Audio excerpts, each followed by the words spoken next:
공무원에 대해서 적나라하게 말할 수 있는 분들을 보면은 오늘은 정말 순화형으로 네?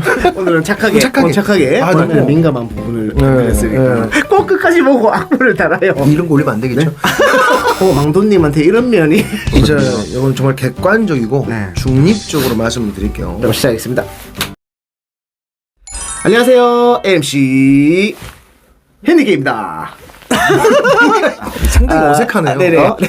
아 이렇게 해야 되는 거예요? 네네, 이렇게 제 부캐입니다. 오늘은 특별한 게스트 경찰 노무사 망돈님을 모셨습니다. 네.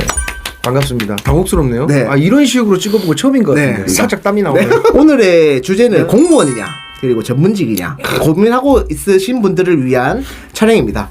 공무원 이야기는 사실 제 채널에도 많고 많이 들어보셨으니 제 전문직 이야기를 한번 들어보기 위해서 망돈님을 이렇게 초대하게 되었습니다. 본인 소개 좀 먼저 부탁드리겠습니다.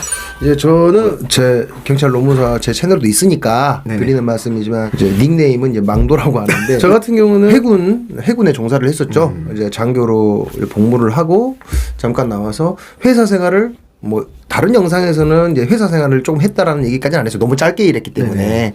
한 4개월에서 5개월 정도 회사 조그만데 엔지니어로 잠깐 있었던 적은 있고 어쨌든 그 다음에 경찰로 이어졌죠. 경찰 공무원으로 이제 5년 차 때 이제 제가 퇴직을 했죠. 꽤 오래 하셨네요. 네. 5년 차 퇴직을 하고 이제 노무사가 돼서 아 이렇게 말하면 내 나이가 밝혀지는데 노무사 한지는 네. 제 영상에 남아있지만 되게 오래됐습니다. 8년 차? 이렇게 됐죠. 노무사도 오래 하셨네요. 노무사는 어떤 일을 하나요? 노무사는 노동 사건에 관련된 업무를 이제 수행을 하는데 우리가 이게 궁금해할 수 있잖아요. 왜 노동 사건을 노무사라는 전문직이 별도로 존재할까? 노동 분야는 법무사도 있고 뭐 하다못해 그 상위인 뭐 변호사도 있고 그렇죠. 다 있는데 회계는 회계 파트니까 그렇다 쳐. 회계사는 그렇죠. 돈 세무는 쪽은? 세무 파트니까 네, 그렇다 그렇죠. 쳐. 노동 분야를 왜 독립시켰지?라고 이게 의문이 생기잖아요. 갑자기 그런 생각이 드네요. 다 생각을 해볼게요. 노동 사건에 연루되는 노동자분들의 근무 환경이 대부분 어떠나요? 좀 열악하겠죠? 열악하죠. 네, 그렇죠. 보통 노동 사건에 연루될 만한 네. 분들이 다니고 있는 그 조직, 회사, 소속, 뭐 일용직도 많고요. 그렇죠. 그러면 이런 분들이 변호사를 산다. 감당이 될까요? 당장 밥 먹고 살기도 힘들어질 그렇죠. 건데 이게 힘들겠죠? 그러니까 사회적으로 약자층이란 말이에요. 그렇죠. 노동 사건에 연루된 분들은 이제 뭐 다는 아니어도 이제 대부분은 약자층이란 말이에요. 근데 이런 분들이 소송, 뭐 법원 왔다 갔다 하면서 할 수 있다고요? 금전적인 여유와 시간이 다 없으신 분들. 그래서 국가 차원에서 이런 분들이 신속하게 노동 행정 절차를 통해서 소송까지 가지 않고도 국가 행정부 차원에서 깔끔하게 마무리 지을 수 있도록 구제받을 수 있도록 이 시스템을 만들었단 말이죠. 그럼 이 시스템을 수행해줄 사람이 필요할 거 아니에요. 그렇죠. 어차피 변호사는 모든 영역을 그냥 다 골고루 하기 때문에 다 하죠, 예. 이 분야에 특화된 사람이 필요했을 거란 말이죠. 네. 어차피 소송 갈 사람들은 어차피 돈이 있다는 뜻이잖아요. 그만큼 시간도 있다는 뜻이고 그러면 어차피 변호사 써도 돼요. 그런 분들 아싸리 그냥 변호사한테 갈 것 같은데요? 그래도 되죠. 그럴 수도 있죠. 바로 맞아요. 원샷으로? 그런 경우도 있어요. 네네. 기본적으로 노무사들은 이제 일선에 있는 사람을 생각하면 돼요. 그러니까 최일선. 아, 이거 항상 옆에 있는 이런 느낌이에요. 네. 그러고 보니까. 최일선에서 네. 노동자분들이 이제 아까 열악한 네. 문제가 생겼을 때 바로 즉시 찾아갈 수 있는 사람. 네, 그리고 요즘에는 중대재해법 그래서 그렇죠. 더 바쁘실 것 같아요. 저희 공무원 쪽에서도 강조합니다 요새. 중대재해 같은 경우는 지금 저희 노무사들도 지금 불철주야 이제 막 돌아다니고 있습니다. 네. 그리고 이제 사람들이 오해하고 있는 게 있는데 노무사의 전문성이 사실은 엄밀히 말하면 두 개입니다. 하나가 뭐지? 아까 말했던 노동 사건을 해결해 준 사람, 네네. 행정부까지만. 네. 근데 두 번째가 인사 컨설팅 전문가예요. 인사 전문가예요. 인사 전문가. 오, 저도 그것 때문에 예전에 노무사를 한번 따먹을까 이 생각도 했었어요. 네, 이제 인사 전문가. 그러니까 인사 전문가예요. 네. 이 노무사만의 동문 영역이다라고 얘기할 수 있는 부분이 딱 그게 인사 HR이죠. 그렇죠. 보통 그래서 노무사 따고 뭐 회사 들어가면 이제 인사과 쪽에서 뭐 일한다고 뭐 그런 얘기도 많이 들었던 것 같아요. 그래서 이제 노무사들이 경력을 쌓고 공기업이나 대기업 갈 수도 있잖아요. 그렇죠. 경력 쌓고 이제 뭐 네. 실무자로 계속 있는다는 보장은 그렇죠. 없으니까. 대기업이나 공기업에서 변호사를 뽑을 때 법무팀에서 뽑죠. 노무사는 인사팀에서 뽑습니다. 네. 그냥 변호사가 다 할 수 있으니까 변호사를 뽑지 이런 게 아니에요. 인사는 노무사로 뽑고 법무는 변호사를 뽑습니다. 그렇죠. 이게 분리돼 있어요. 심지어 저희 구청에도 노무사 분이 있어요. 그렇죠. 있죠. 조직사회에서 요구하는 노무사는 또 달라요. 뭐 노동 사건을 처리하는 노무사만 있는 게 아니고요. 그거는 업무 큰 줄기 중에 하나고 나머지 하나는 인사예요, 인사. 네네. 그리고 그렇죠. 인사 전문가로서 노무사를 채용하는 조직들은 지금 그래도 상당히 있는 편이죠. 그러면은 망도님은 노무사를 선택하게 된 이유는 그냥 네네. 저 의사생활 하다가 이제 소위 말하는 이제 이직을 하고 싶은데 같은 공직으로 이직하고 싶지 않았어요. 그렇죠. 공직 계셨으니까. 공직이 있는데 또 이 공직 한다면 내가 이걸 그만둘 이유가 없어지는 거잖아요. 어차피 처음부터 다시 시작해야 되는 건데. 그렇죠. 그래서 전문직으로 가자라고 결심을 했고 그래도 이 전문직으로 갈 거면 지금 경찰 공무원으로서의 위치보다 더 나은 위치여야 될 거 아니겠습니까? 그렇죠. 그러니까 그 나은 위치라는 게 오해하지 마시고 저희 근로 조건상에 근로 조건상으로 나은 직업군으로 가야 될 거 아니겠습니까? 그렇죠. 그래서 그거를 제가 쭉 나열을 했습니다. 나열을 쭉 해서요. 저는 철저하게 소고법으로 선택했어요. 그러니까 소고법. 하나씩 지우면서. 요거는 안 돼. 네. 안 돼. 현실적으로 안 돼. 예를 들어 이과는 다 안 되겠죠. 이과는 그 대학을 가야 되는 거니까. 이과는 다 치고 문과는 한 방에 되는 거니까. 문과들은 딱 이렇게 쫙 이렇게 해가지고 하나하나 제끼기 시작해요. 변호사 되려면 로스쿨 가야 되죠. 안 되죠? 그렇죠. 회계사는 어렵습니다. 회계사는 진짜 어려워요. 회계사 진짜 어렵죠. 진짜 맞아요. 어렵고 그 전공자 아니면 어차피 가는 분야가 그렇죠. 아니에요. 그래서 빼니까 3개가 남더라고요. 마지막에 뭐가 남았나요?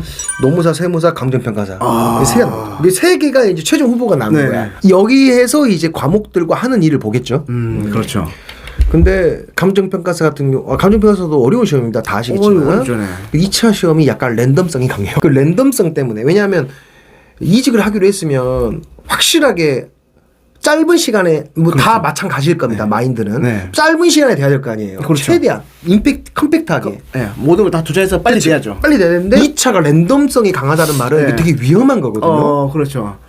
꾸준히 준비하다가도 갑자기 뭐 이상한 게 나올 수 있다는 이런 말씀이신가요? 그렇죠. 랜덤성이 좀 강해요. 그러니까 그런 면에서 제꼈습니다. 그만큼 어렵다는 뜻이기도 하죠. 그렇죠. 그만큼 들어가기 힘들다는 거죠. 그것도 준비를 많이 해야 된다 이런 말이죠. 그래서 노무사 세무사가 남았어요. 근데 세무사는 세법나 회계가 있잖아요. 그렇죠. 저는 아예 그쪽 사람이 아니에요. 전공도 아닌 그렇죠. 회계 세무를 할 수는 없는 거예요. 근데 전공자도 힘들다 그러던데요? 그래요? 그 정도잖아요. 전공자도 어렵다 그러던데. 그 전공자가 아닌 제가 어떻게 하겠습니까? 당연히 제껴지죠. 근데 딱 이제 혼자 딱 노무사가 빛나고 있더라고요. 모든 면을 다 고려해서 제 나름대로 합리적 방향으로 선택을 한 겁니다. 내가 최대한 빨리 투자해서 빨리 될 수 있는 걸로. 그렇죠. 이거 중요한 겁니다. 근데 그리고 뭐 끼워 맞추기일 수도 있는데 되고 나니까 적성은 잘 맞더라고요. 그게 제일 중요하죠. 사실 이것도 그렇죠. 되는 것도 중요하지만 이걸 또 얼마나 연결해서 오래 갈 수 있느냐가 더 중요한 겁니다. 솔직히. 맞아요. 요즘 전문직의 인기가 좀 나날이 상승하고 있는데 요즘 인기 상승의 요인은 또 무엇이 있을까요? 되게 아니 물론 제 채널이었으면 좀 덜 조심하게 말했을 건데 여기는 제가 조심스럽게 조금만 순화해서 중립적으로 오늘 착한 망더님을 착한 망더님 착한 망더님을 보시게 될 겁니다. 근데 원래 착했어요. 예나 지금이나 공무원의 메리트 자체는 크게 변함은 없어요. 일단 연금은 논외로 할게요. 연금 논외로 하고 연금을 제외한 나머지 부분에 있어서는 공무원이 예나 지금이나 뭐 메리트가 감소했다. 아니 메리트라기보다는 기존에 갖고 있던 그 복지 차원의 메리트들이 없어졌다. 이건 아니잖아요. 그렇죠. 원래 있었던 거잖아요. 원래 있었고 지금도 그대로 있잖아요. 그대로입니다. 그대로죠. 그런데 이게 상대적인 거죠. 그러니까 공무원이 아닌 비공무원들이 올라와 버린 거예요. 그렇죠. 사실 그 차이가 큰 거죠. 그러니까 공무원이 크게 나빠진 게 없어요. 맞아요. 변한 게 없습니다, 거의. 그리고 솔직히 뭐 연금이 깎인 건 사실입니다. 물론 이제 그렇죠. 깎인 건 손해인 건 맞죠. 어쨌든 지금 입사하시는 분들 입직 기준이에요. 지금 입직 기준으로. 이전에 입직하신 분들은 기존 공무원 연금 제도를 그대로 가져갈 것이기 때문에 아무 상관이 없어요. 즉 무슨 말이냐? 공무원의 메리트가 없어진 게 아니고 상대적으로 그렇게 보이는 거죠. 그렇죠. 제가 생각하기에도 공무원 메리트는 그대로인데 시대가 변한 거예요. 시대가 공무원이 아닌 쪽에서 올라와 버리니까 그렇죠. 이제 공무원분들 입장에서는 상대적인 이제 메리트 감소를 느끼는 거죠. 뭐 예를 들자면 뭐 최저임금부터 시작해서 보니까 상대적으로 다른 게 올라온 거죠. 최저임금이 높아진 게 되게 큰 의미가 있는 게 최저임금이 높아지면 최저임금만 높아지는 게 아닙니다. 최저임금만 높아지면 최저임금은 원래 최저임금을 안 받으셨던 이미 높은 임금을 받고 계신 분들도 같이 올려줘야 돼요. 그렇죠. 같이 올라가야 되네. 같이 올라가야 되니까 결국 최저임금의 상승은 그래서 되게 막 매년 논란이 있잖아요. 그렇죠. 여기 그것 때문이에요. 왜냐하면 최저임금이 오르고 안 오르고에 따라서 많은 게 바뀌어요. 그런데 많이 올랐잖아요. 엄청 올라다 보니까 상대적 박탈감을 그러니까 느끼게 최저임금이 이렇게 올랐는데 공무원은 알다시피 다르잖아요. 다른 존재이기 때문에 그렇죠. 자체 기준에 의해서 상승한단 말입니다. 네. 그러니까 상대적으로 최저임금이 오른 만큼 오르지는 않았을 거 아니에요. 제일- 비율 그 상승률 자체가 그러다 보니까 공무원의 메리트가 감소한 게 아니고 그대로 있어요. 네. 다만 다른 쪽에서 올라와 버려가지고 상대적인 그런 아시죠? 그 인간은 항상 상대적 격차를 중요시 여긴다는 거. 그렇죠. 이제 비교를 하게 되죠. 그렇죠. 비교를 안 하면은 사실상 마음이 아플 일도 없는데 그렇죠. 비교를 해버리니까 누구나 뭐 감정평가사 같은 경우는 뭐 2.6배가 뭐 증가를 했고 뭐 노무사도 74% 세무사 41% 거의 대부분 한 2배 정도 늘어가지고 혹시나 이 뭐가 그렇게 좋길래 그게 이런 거죠. 그게 아까 그 말씀드린 거 연결된 거예요. 네네. 상대적으로 다른 쪽이 올라왔어. 그러면 애초에 공무원이 기존의 메리트를 바라보고 준비를 해야겠다라고 결심한 친구들 입장에서 그렇죠. 아니 어차피 공무원이 아니어도 이 정도 대우는 받을 수가 있네? 라는 그렇죠. 생각에서 지금 이 시대가 비공무원들이 이렇게 올라오지 않았다면 공무원은 그대로일 거예요. 아마. 네, 그렇죠. 예, 막 경쟁률이나 이런 것도 인기가 지금도 있습니다만 네. 어쨌든 예전에 더 좋았을 때 옛날에. 그때만큼 계속 유지될 겁니다. 근데 다른 쪽에 올라와 버려가지고 네. 굳이 이렇게 큰 메리트 차이가 있는 걸로 보이지 않는데라고 생각하면서 이제 네. 회사나 네네. 이제 더 나아가서 전문직적으로 이제 빠져나가는 거죠. 그렇죠. 저는 궁금했던 게 여기 전문직의 장점 중에서 타 직종 대비 많은 기회가 있다 이런 얘기를 많이 하더라고요. 뉴스에서도 그렇고 인터뷰에서도 그런 얘기를 하더라고요. 그런 게 어떤 의미를 가지고 있을까요? 제가 최대한 중립적으로 객관적으로 말씀드려야 되기 때문에 네. 장점은요. 네. 이직이 쉽습니다. 이직이 그냥 쉽다. 쉽게 말해 제 지인들 중에도 있어요. 네네. 프로 이직러 있어요. 프로 이직러. 그러니까 내가 어디 다니다가 네. 아이씨 짜증나. 네. 예를 들어 뭐 조직생활 한다. 이 회사 싫어? 예. 아니 그만둬. 그런가요? 네. 또 다른 데 가. 다른 회사로. 응, 또 가. 노무사랑 그 라이센스와 경력을 이제 합쳐가지고 네. 계속 옮겨 다니는 사람 많아요. 물론 이제 너무 자주 옮겨 다니면 좀 그렇지만 그 쉽게 말해서 이직이 그만큼 자유롭다. 그러니까 이 회사에서 이 회사 옮기는 게 막 그렇게 어렵지 않다라는 어렵지 말씀이시- 않다. 어. 그거는 진짜 장점이네요. 그렇죠. 여기 진짜 그리고 마음에 안 들면 옮길 수도 있는 거니까. 이것도 이제 또 약간 깊은 얘기인데 네. 그리고 우리가 이제 결혼을 늦게 하잖아요. 네. 지금 오시는 분들이 65세까지 내년부터 이제 공무원 이제 그 연금을 수급받는 연한이 이제 1년씩 늘잖아요. 그렇죠. 65세까지 65세까지 결국은. 네. 그럼 65세까지 완성이 될 거 아닙니까? 네. 그런데 보세요. 우리가 35세 결혼했다고 쳐볼게요. 35? 네. 네, 그러면 아이를 그 즉시 낳았다고 쳐봐요. 네. 그러면 즉시? 아이가 내가 30살이 됐을 때 나는 이제 정년을 하고 연금을 받게 됩니다. 그렇죠? 그렇죠. 그런데 30살 되는 그 뭐 남녀 구분할 필요는 없겠지만 네. 예를 들어 남자라고 쳐볼게요. 여자를 만나서 네, 네, 결혼을 해야 돼요. 이제 그 그렇죠. 자기 아들이 이제 해야 되죠.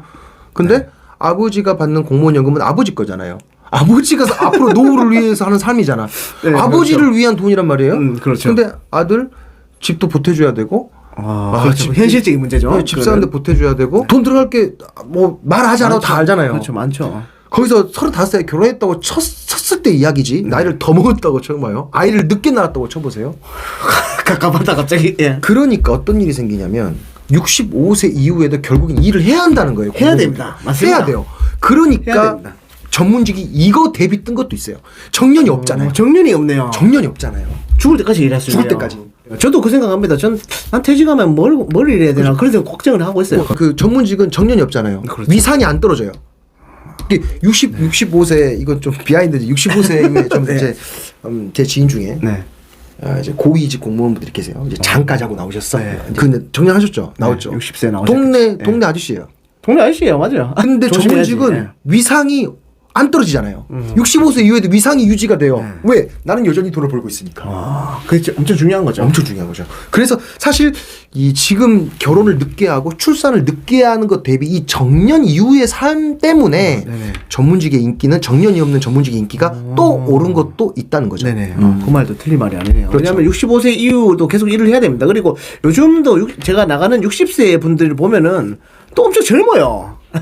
젊습니다. 젊어. 젊어요. 네, 지금 60살이 옛날에 뭐 할아버지 이런 나이가 아니고 진짜 아직까지 젊고 쌩쌩하시더라고요 보니까. 이것도 있겠죠. 공무원들은 이제 퇴직을 하고 이제 모르겠습니다. 내가 고위직으로 정년을 했으면 또 다른 일반 기업체에서 이제 좀 직급이 있는 곳으로 이제 데려갈 수도 있어요. 하지만 이제 우리가 구급 공무를 시작하신 분들은 이제 그렇게 될 확률이 거의 없으니까 결국에는 이제 뭐 진짜 말단부터 시작한다는 마음으로 다시 시작을 해야 되잖아요. 네. 그러면 급여가 또 그렇죠. 높겠습니까? 네.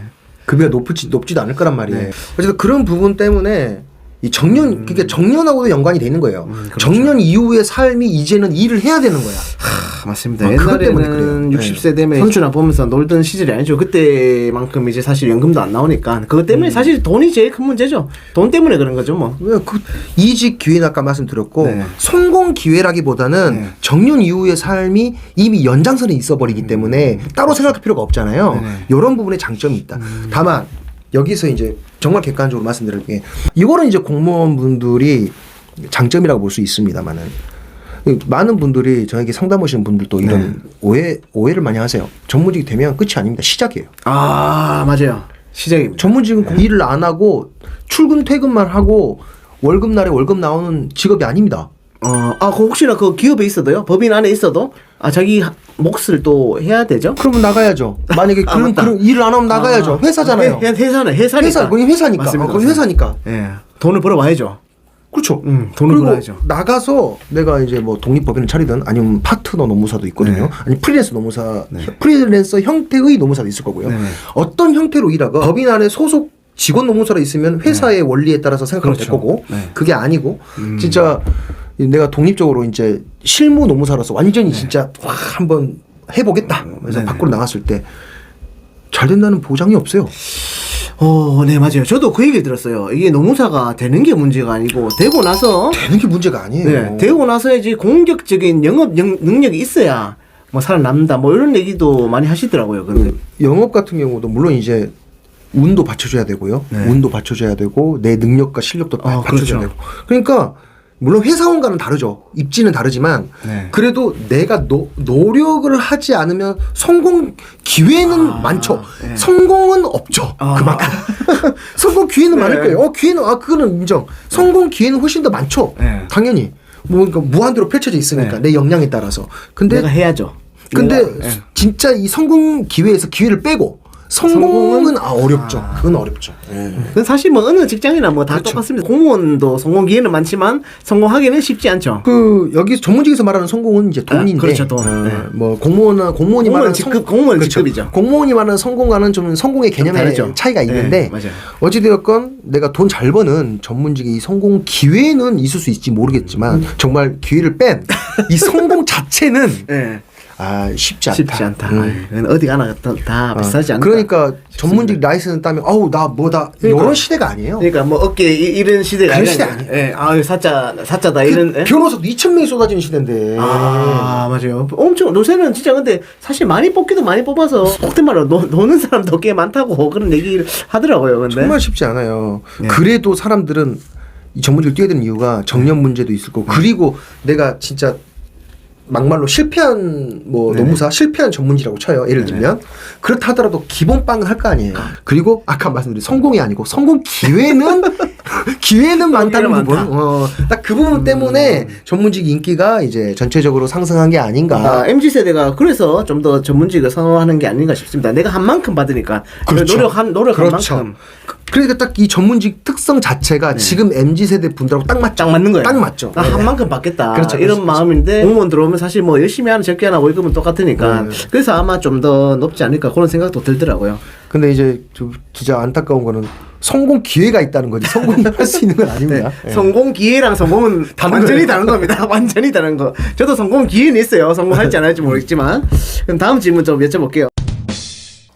전문직을 준비해야 되나 공무원을 준비해야 되나? 이거 진짜 중요합니다. 전문직과 이제 일반직 공무원 사이에서 나는 어떤 시험을 준비해야 되나? 전문직 되고 조금 후회하시는 분들도 봤어요. 뭐 전문직 쳐보고 안 되면 공무원 들어오라고 얘기할까요? 이제 내가 어려워졌을 때 그때 그 안정성의 가치를